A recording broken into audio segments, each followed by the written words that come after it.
Hi, my name is Carolyn Camper, and I'm going to talk about the facilitation approach called storyboarding, which is an excellent tool to help organize input around a specific theme, question, or idea. I've used this tool a lot during different projects in government, but mostly on a year-long public engagement initiative called the Conversation on Health, with a mandate to talk to British Columbians openly about the challenges on health and healthcare. So during the one-year process, we used a variety of facilitation approaches and communication channels, but one that was really effective was storyboarding. So we used storyboarding as a facilitated approach to gather healthcare professionals from across BC to talk about healthcare. So we chose storyboarding because healthcare professionals with all British Columbians, as you can imagine, are passionate about healthcare and patients and have strong views and really want their views to be heard.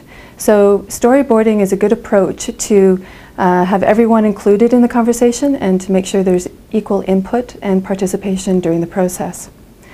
So what you will need to do storyboarding is a good wall, flat wall that you can put up flip chart paper. You'll also need yellow Post-its with the sticky at the top. You'll need a black marker that won't bleed through the paper onto the wall, painter's tape that'll keep the paper up, and you also need some voting dots, easy to cut into strips of 4 generally. And lastly, you need laminated, preferably laminated, but headers, just to help create what the story is going to look like. So those are your tools. And then before you use storyboarding, it's a good idea to do some pre-planning. It's a really simple and effective approach, but it's all about the pre-planning. So if you can first think about what is the overall purpose of the project, how does it relate to the purpose of the organization? Are there any hidden agendas in the room that you should be aware of? What specific things do you want out of the facilitation? Are you looking for an action plan, a decision, or a discussion paper? Next, think about the stakeholders you'd like to have in the room and bring in the strongest proponents and antagonists into the room for the conversation. Then, next is to develop the headers. So I showed you the headers a bit earlier. These will form the story that'll be told. It'll help create the output and organize the information. Solutions. So now I'll run through storyboarding using the conversation of health on health as an example. You first need, over here I've set up an example station. You first need a framing question. So up here for the conversation, what do you want government to know about health and healthcare?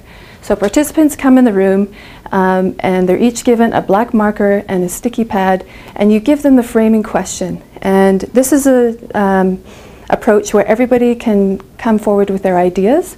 They can put one idea per Post-it note.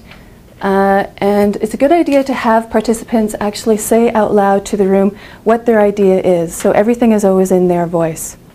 And then it's a good idea to have a couple of runners, a couple of staff people that can collect the stickies from the participants, and then they just go up on the flip chart paper, and they just go up randomly. I've got a few here prepared. Don't worry about overlap or duplication, because that'll stop the brainstorming approach, and it'll be taken care of in the theming. So all of these stickies, all the ideas are encouraged and put up on the top of the flip chart paper. And then after all that is done, participants are given a voting dot, so usually 1 or 4. They'll go up, take a few moments, and dot what's most important to them. What do they want to spend their time talking about? So however they want to dot. And let's just say, at the end of the day,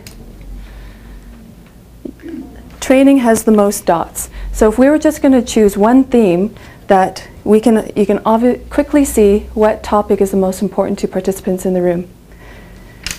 And then once you see that you have a theme emerging, it's a good idea to collectively theme. So I would go through all of these Post-it notes with the audience and try and group them.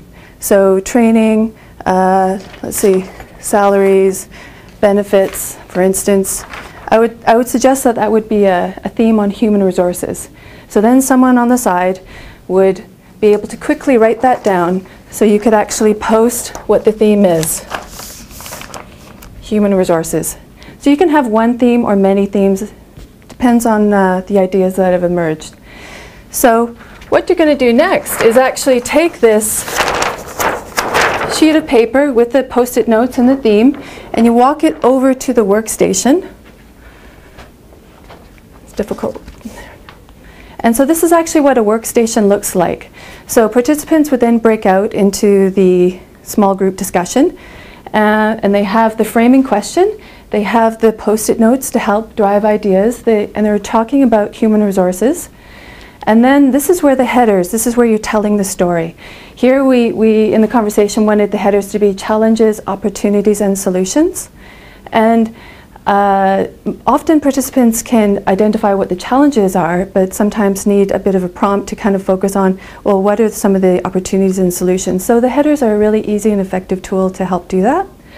And then part of the story, you can create different headers to help drive what that story should look like, and then participants can weave it in as they're filling out their ideas. So here we had accountability, what's the time frame, what are the risks or the measures, and what about costs and impacts? And then participants could choose to use these headers or not, but it helps guide and organize the information towards the overall story of helping really drive what are the opportunities and solutions to address the challenges of healthcare in BC. So lastly, what we did for the conversation was we took a picture of all of the flip chart paper and all the post-it notes and posted it up on the website along with the transcribed information of the post-it notes. And then we were always careful to mention to participants what was going to be the next step. So you've created all this meaningful information and dialogue, so what's going to happen? So we had weekly progress reports on this is what we've heard, here are some ideas and solutions, and then it went into the overall report that went to government.